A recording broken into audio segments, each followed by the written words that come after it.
Hey, it's March 2nd, and I decided, well, we're having trouble remembering everything about the Tea Act, King George and his terrible Tea Act, as the Patriots would say. So I'm going to read these pages to you from George versus George. We're on page 23. Remember, the last thing we talked about was the Boston Massacre. So now the next thing is the tempest over tea. A tempest is a terrible storm, so that's a figure of speech to say a tempest over tea, like, oh, people are having such a fight about the tea or getting riled up like a storm. I'm going to go ahead and start reading this, and you can follow along with your finger on page 23 if you like, and hear about this section of the book to help you with your writing about the Patriots and Loyalist perspectives. Okay? This is King George, evidently, and he is saying, there must always be one tax to keep up the right. As such, I approve the tea duty. That's the duty of paying your dues. Okay? So King George, it just so happened that on the very same day as the violence in Boston, this violence they're speaking of is the Boston Massacre, Parliament and King George over in London were trying to keep the peace. They got rid of all import taxes except for one tiny tax on British tea. They thought that would solve the problem, but it didn't. Lots of colonists resented paying any British taxes, no matter how tiny. It was a matter of principle. Some refused to drink British tea and drank tea smuggled from Holland instead. Others, including George Washington, stopped drinking tea altogether.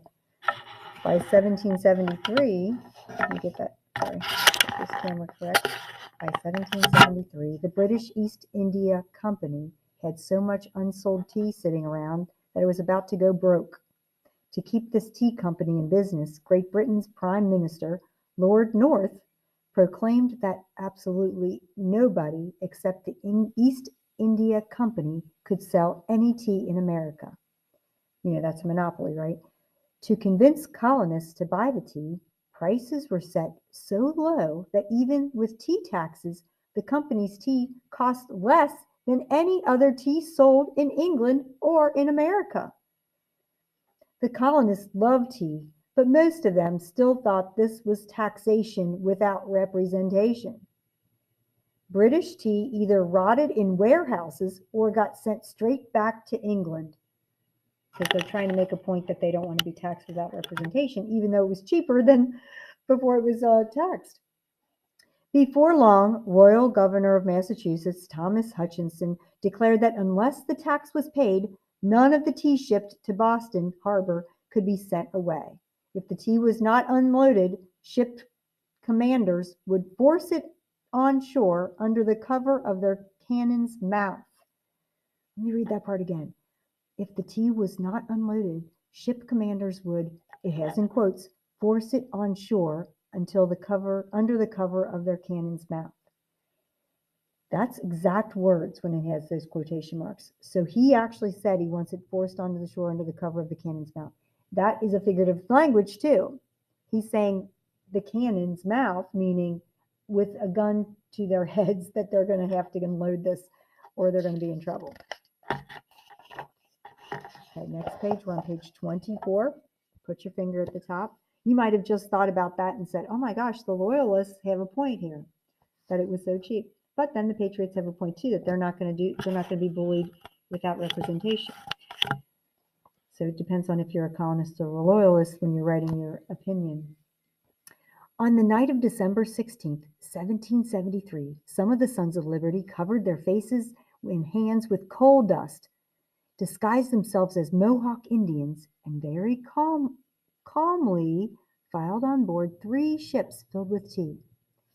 Hundreds gathered to watch as the men split open 342 chests of British Darjeeling tea with tomahawks and fed all 45 tons of it to the fish. Darjeeling tea, how about that? Let's look at some of these little comments in the illustration. We've got a speech bubble here. Don't want to ignore that. Rally, Mohawks, bring out your axes and tell King George we'll pay no taxes on his foreign tea. Here's another one that says, Boston Harbor, a teapot tonight. Those are kind of figurative language, isn't it? So cute. Most most Britons were outraged when they heard news of the wanton destruction. Americans were clearly a race of convicts. And notice that's in quotation marks because those are exact words of some English. Okay. They had gone too far and must be punished. 6 months later, the king and an angry parliament closed Boston Harbor. Nothing could come in and nothing could go out. There's a little caption here that says, "Tea is the beverage of traitors." We know this would be a patriot then, don't we? This guy here, he's saying tea is oh, I'm sorry, this is a patriot. Sorry, he's saying tea is the beverage of traitors because he wants to make sure that they don't have to pay for that tax. So now we just heard about Boston Harbor 6 months after that getting closed. What do they mean by closed? Well, they had sent the ships over from England, and they are making like a barricade here to keep anything from going in or out. So how are they going to get what they need shipped to them? Obviously, they don't make everything they use. They buy things that it's not like we can go to the store for things. Well, they were having things shipped in and out to go in and out of their stores as well. So this was going to hurt those colonists living in Boston. He was trying to punish, King George was trying to punish them. Parliament was trying to punish them. Okay, so George versus George, 1774 to 1775. This is 6 months later.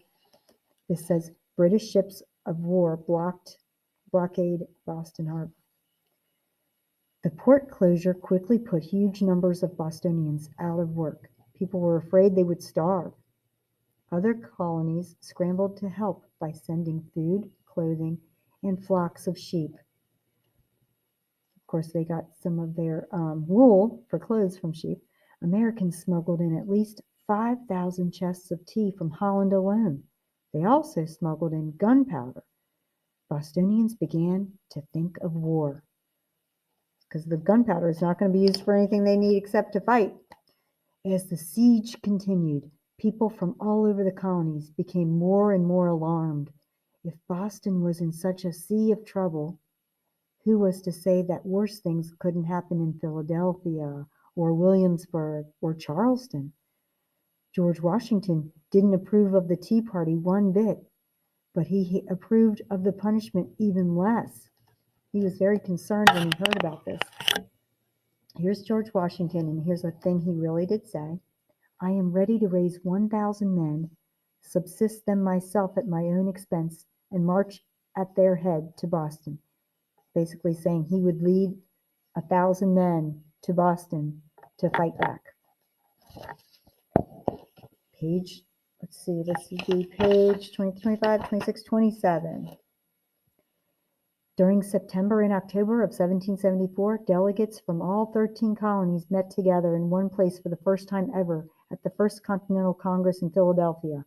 George Washington was one of the delegates. The Congress sent an appeal for peace and harmony to King George and suggested that Parliament get rid of all the unconstitutional laws controlling America. Until then, the colonies would not import or buy any British goods and would not export any of their own goods to the mother country. So they're saying, we're not going to give you our stuff either. This is what they're proposing, like a compromise. They're trying to say, let's have some peace. Let's see what the dialogue looks like here. On this half, on the left side of your book, it says in America. On the right side, it says in England. In America, affairs here are worse than ever. Affairs here are worse than even at the time of the Stamp Act. If you think 10,000 men are enough, send 20. That's the British General Thomas Gage, Commander-in-Chief in America. He's worried. Our chains are forged. Their clanking may be heard on the plains of Boston. I know not what course others may take, but as for me, give me liberty or give me death. Of course, that's Patrick Henry. He was a colonial statesman and orator, and I think he was a lawyer. There you go. And then at the bottom, you have King George saying, the New England governments are in a state of rebellion. Blows must decide whether they are subject to this country or independent. Let's look at the England side now. You will never meet with that proper obedience to the laws of this country until you have destroyed that nest of locusts. So they're saying you won't have anything under control until you get rid of those sons of liberty. He's calling them pests, a nest of locusts. And we don't, if you ever have been around when the cicadas are out, those are a type of locust. Those are kind of like pests that you want to get rid of. Same thing with the Sons of Liberty, he's saying. That was Charles Vann. He's a British member of Parliament. He actually said that. This is the greatest English writer of his day, said, how is it that we hear the loudest yelps for liberty from the drivers of Negroes? And that's really saying you have all these people who are saying that they need liberty and freedom, but they're not giving freedom to their slaves. And that was a term used back then as Negroes. Today, that's kind of offensive. Yeah. Sam Johnson, greatest English writer of his day, said that. He was noticing how they were having a double standard, we call that, when you say, okay, I wouldn't want to be a slave, or I need freedom, but not this person, right? And then it says, the shot heard round the world on page 28. The shot heard round the world, there we go. British General Thomas Gage had been trying hard to keep the peace in Massachusetts, but he was ordered in the name of the king to use more force. In April 1775, a spy in Boston warned Gage that colonial troublemakers were stashing big piles of ammunition in nearby Concord. Concord is in Massachusetts. This was bad news. A bloody war could break out. Gage decided that the British Army had better go seize John Hancock and Sam Adams, two rebel leaders who were hiding out in Lexington. Then they should burn the weapons in Concord before people started getting themselves killed. Gage quickly planned a secret raid. Didn't we just see him on the previous page? Yep, British General Thomas Gage, he was the commander-in-chief who was worried about them, about the Patriots and other colonial people, fighting back. So he's like, let's get all their guns. We're going to be in trouble if we don't get their guns. There's going to be a war. A British regiment shivered through a chilly night, rowing and then wading across the Charles River. On the morning of April 19th, the soldiers had marches as far as Lexington when they came across about 70 Patriot militia gathered on the village green. The rebels were armed because rebel spies William Dawes and Paul Revere had spread the alarm that the British were on their way. Here we have this British soldier saying, lay down your arms, you rebels, or you are all dead men. And here's Lexington, what happened. Everyone's nerves were on edge. Still holding their weapons, the Patriots began to back away and look for cover. Then someone fired a shot. Nobody knows who, but as soon as they heard it, the British soldiers started shooting. 8 Americans were killed and 10 more were wounded. Not everyone realized it at the time, but the Revolutionary War had just begun. John Hancock and Sam Adams had disappeared. The Redcoats marched on to Concord to destroy the ammunition, but most of the ammunition had vanished too. Meanwhile, great multitudes of men from farms and villages all over the countryside gathered to fight back. So did the ammunition really disappear? No, it was passed out for all these people to defend themselves. And then I love this illustration here. It says, this is Concord, Massachusetts at the time. Fire, fellow soldiers! For God's sake, fire! That was Major Buttricks. He's a Concord militia man on the side of the Patriots. These fellows say we won't fight. By heavens, I hope I shall die up to my knees in blood. That was Dr. Joseph Warren, a leading Massachusetts statesman. And here we have a brother's sword has been sheathed in a brother's breast. The once happy and peaceful plains of America are either to be drenched with blood or inhabited by slaves. That was George Washington said that. So he's saying a brother's sword has been sheathed in a brother's breast. The once happy and peaceful plains of America are either to be drenched with blood or inhabited by slaves. He's talking about the earth there, the land there. Each side told a different tale about Lexington and Concord. Rebel newspapers reported that bloodthirsty redcoats burned houses, drove naked women into the streets, and butchered old men and infants. Infants are babies. The king was told that rebel savages broke the rules of war by ambushing his army. Then they scalped fallen British infantry and cut off their ears. George Washington was already famous for his fearless leadership when he had fought alongside the British 20 years earlier. On June 15th, let me make this a little clearer.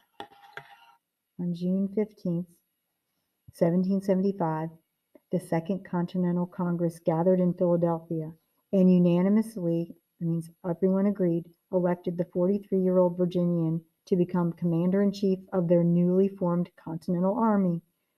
So George Washington became the new chief of the army. But how could a small, poorly trained army with almost no money defeat one of the world's most awesome military powers? Great Britain was called great for a reason, right?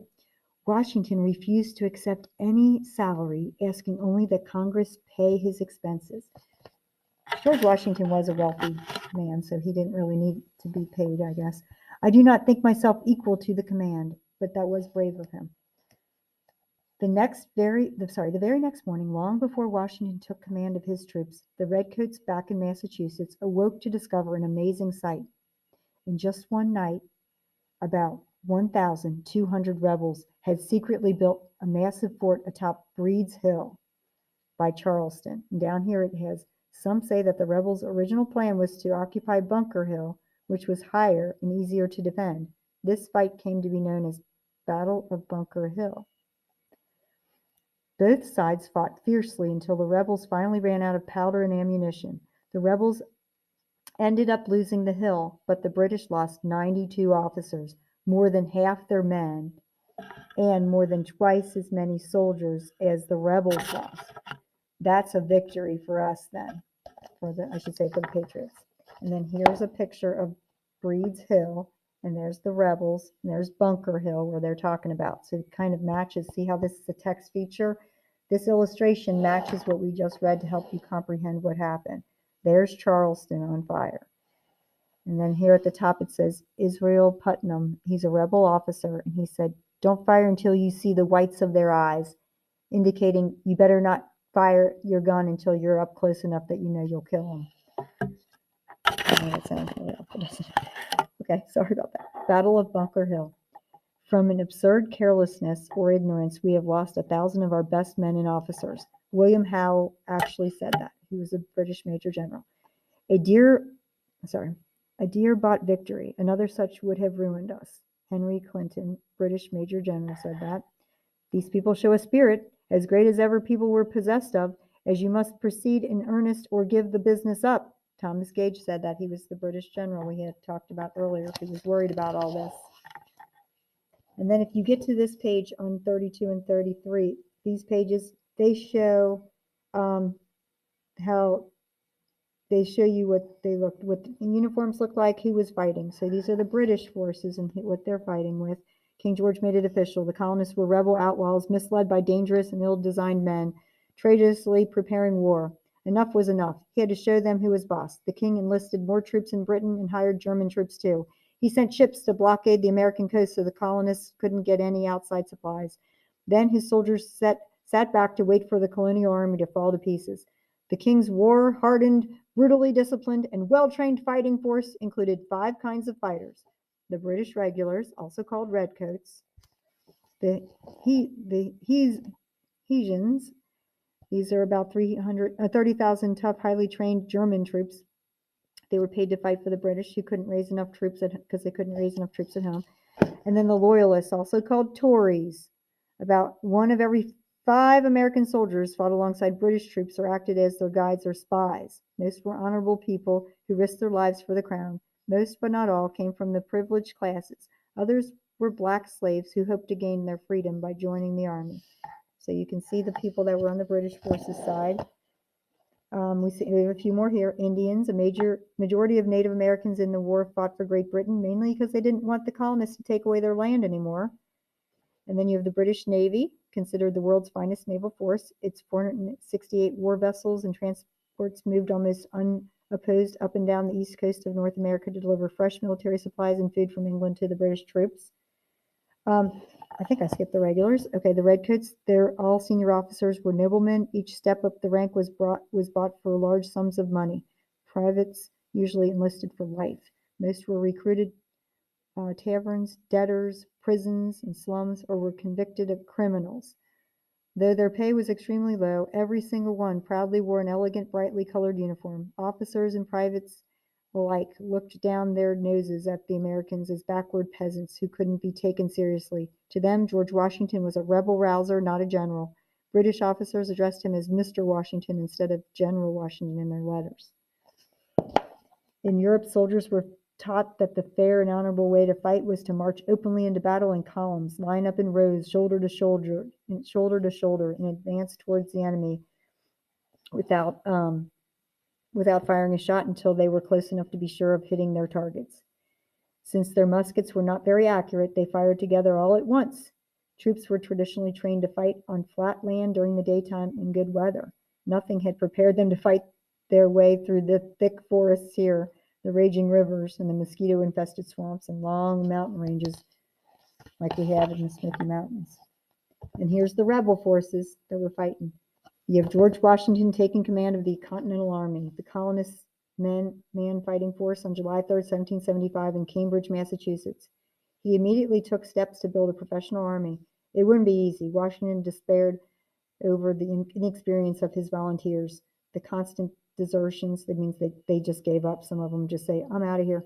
And a paralyzing lack of food and military supplies. Sometimes redcoats could shoot rebel soldiers at will because the rebels didn't have enough gunpowder to shoot back. There were three types of forces fighting against the British. You have George Washington's Continental Army, and they show you the pictures and labels for all of them. And then you have the Continental Navy, and you have the militias. Okay. As difficult as things were for the rebel forces, they did have some strong advantages. Though George Washington drilled his army in British-style warfare, rebel soldiers had learned from fighting the Indians to travel light, hide in the woods and mountains, and use ambushes and lightning raids against an unsuspecting enemy. They could move quickly, and their earth-toned homespun and buckskin clothes let them melt into the countryside unseen. That's camouflage, isn't it? The British considered these tactics to be dishonorable, but it works. So now let's look back at what it says. George Washington's Continental Army. Most men in this volunteer army were private citizens who had signed on for a year or less. The great majority brought their own weapons, food, and clothing. Some colonies bought uniforms for their regiments, but most soldiers never owned one. They wore hunting shirts instead. Compared to their opponents, the men had little training and even less pay. Though the soldiers were promised money and land for their services, the Continental Congress rarely paid on time, if at all. So they didn't even get money for it. Sometimes there were as many as soldiers who deserted each day as there were who signed up to fight. To fill their ranks, rebel forces began accepting free blacks and later accepted slaves.